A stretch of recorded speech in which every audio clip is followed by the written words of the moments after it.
सात निश्चय योजना में सबसे बड़ी योजना, सबसे महत्वपूर्ण योजना थी बिहार में बेरोजगारों को 1000 रुपए की सहायता राशि।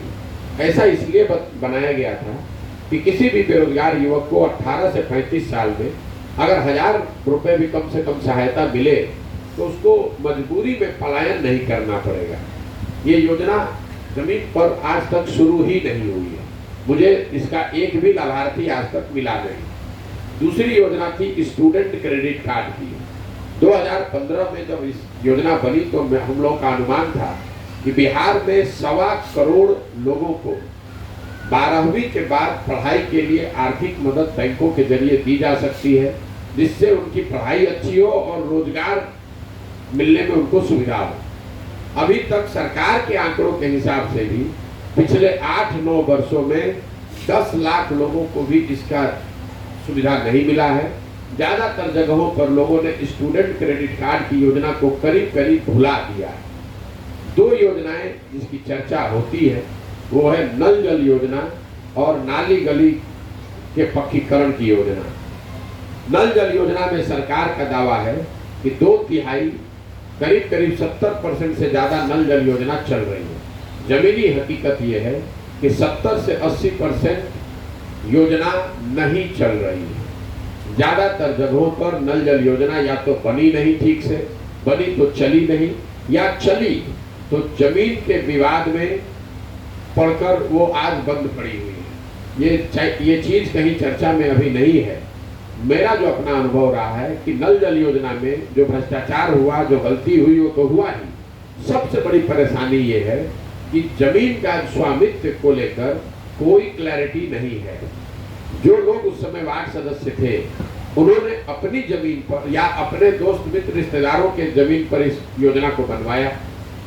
ये उनको आश्वासन दिया गया कि उनके घर से, परिवार से किसी को एक सरकारी नौकरी मिल जाएगी।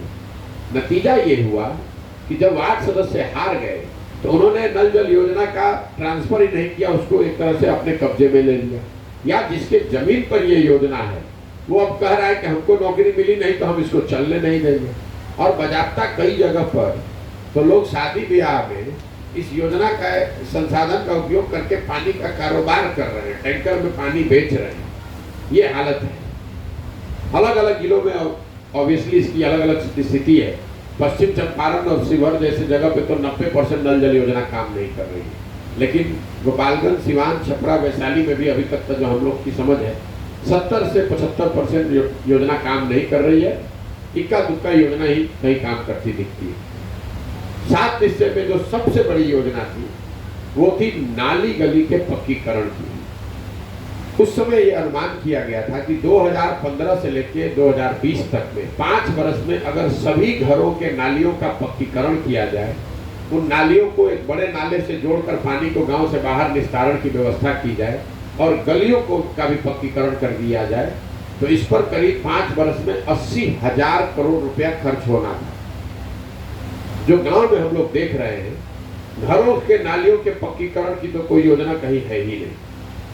गांव में सड़कों के किनारे बेतरतीब तरीके से बनाए हुए, बिना सोचे समझे हुए बनाए हुए नाले जरूर दिखते हैं, लेकिन इन नालियों को घरों के नालियों से जोड़ा नहीं गया, न इन नालों से पानी को निकालकर बाहर निस्तारण की व्यवस्था की गई।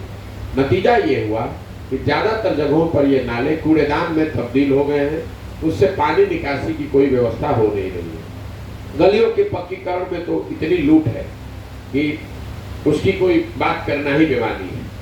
2 क्षेत्र जहां सुधार दिखा है, एक बिजली। ये जरूर है कि बिहार के हर गांव में, हर घर में बिजली आ गई। बिजली को लेकर समाज में एक ही लोग समस्या बता रहे हैं, वो है गलत और बढ़े हुए बिल का आना। गांव में 40-50 आदमी ऐसे मिल ही जाते हैं जो बताते हैं कि उनकी नज़र में उनका बिल गलत आया है। लोग 2000 से लेकर 1.25 लाख रुपए तक का बिल लेकर घूम रहे हैं। उसमें बिल गलत आने से भी ज़्यादा दिक्कत ये है कि एक बार गलत बिल आ गया, आपका कनेक्शन कट गया, तो फिर अब आप लोक अदालत का चक्कर लगाते रहिए, आपको कोई सुनवाई की व्यवस्था उसमें नहीं है। दूसरा जो एक सुधार का क्षेत्र है वो है सड़क। निश्चित तौर पर ग्रामीण सड़क को अगर आप छोड़ दें तो राष्ट्रीय राज्य मार्ग और राज्य के जो राजमार्ग हैं, स्टेट और नेशनल हाईवे में सुधार है, लेकिन ग्रामीण सड़कों की स्थिति, चाहे वो पंचायती राज की सड़क हो, ग्रामीण कार्य आरओ की सड़क हो, प्रधानमंत्री मुख्यमंत्री संपर्क योजना के तहत बनाई जाने वाली सड़क है, हर ग्रामीण सड़क की स्थिति वही है। अभी इस विद्यालय से आने से पहले 2 किलोमीटर जो पूरा रास्ता मैं आया हूँ, लोग बता रहे हैं कि 15 साल से वो रोड नहीं बना है, मुख्य सड़क है यहाँ आने के लिए। तो ग्रामीण सड़कों की स्थिति बिहार में कमोबेश वही है जो लालू जी के जंगल राज में होती थी। 2 और जो क्षेत्र हैं जो पत्रकारिता के नजर से लोग पूछते हैं, शराबबंदी और लॉ एंड ऑर्डर। शराबबंदी को लेकर बात करीब करीब बेमानी हो गई। शराबबंदी बिहार में ऐसी है जिसमें शराब के दुकान बंद है और होम डिलीवरी चालू है।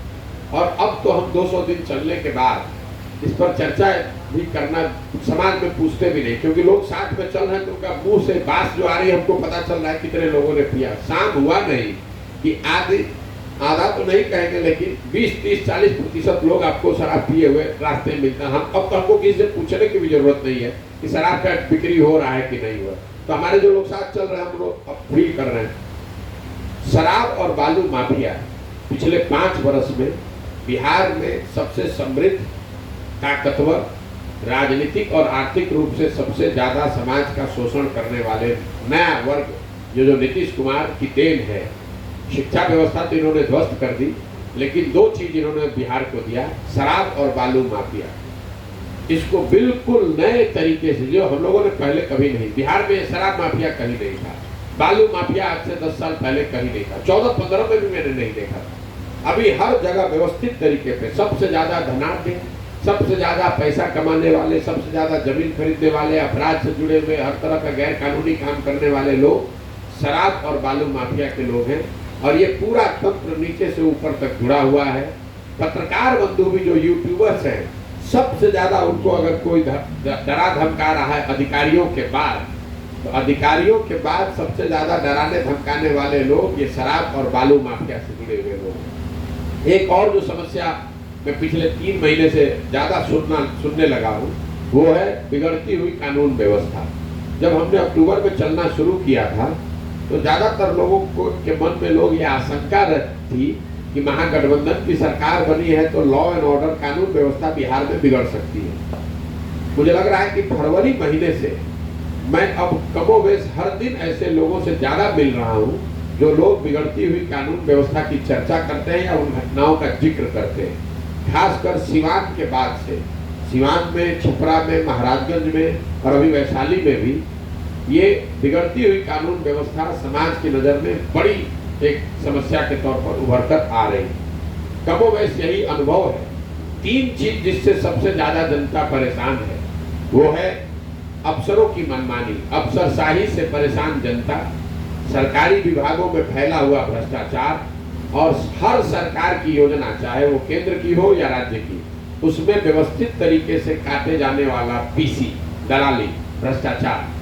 ये 3 चीज हर जगह, हर पंचायत, हर गांव, समाज का हर वर्ग इससे प्रभावित है। गरीब, अमीर, पत्रकार, जनप्रतिनिधि, हर व्यक्ति इन 3 चीज से परेशान है। और इसके अलावा शराब माफिया, बालू माफिया और कानून व्यवस्था, ये 6 चीज जो है हर व्यक्ति समाज में इसकी चर्चा कर रहा है।